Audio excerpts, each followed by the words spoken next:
గంట పూజ చేయించింది. ఎందరో ఒక గంట పూజ చేయలేకపోయిన వాళ్ళు ఉన్నారు. నా అదృష్టం, నా తల్లి నాతో పూజ చేయిస్తోంది. నా తల్లి నాతో సమంత్రకమైన విభూతి ధారణ చేయిస్తోంది. నా తల్లి నాతో సంధ్యావందనం చేయిస్తోంది. నా తల్లి నాతో దేవాలయానికి దర్శనం చేయిస్తోంది. నా తల్లి నా చేత ఎన్నో విషయాలు చెప్పించింది. ఇవన్నీ ఎందుకు చెప్పిస్తోంది ఆవిడ? నన్ను ఉద్ధరించడానికి. నా యందు అమ్మ కృప ఉంది.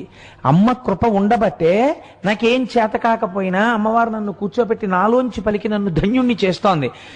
ఇప్పుడు మీరు ఈ అనుగ్రహం పోగొట్టుకోవడానికి ఇష్టపడతారా?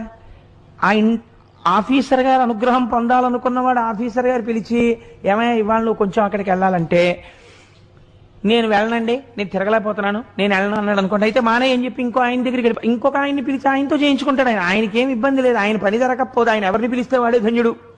ఆయనతో చేయించుకుంటాడు. కానీ మీరు 4 రోజులు సీట్లో 10ంటికి వచ్చి మామూలుగా కూర్చుంటే మిగిలిన వాళ్ళందరూ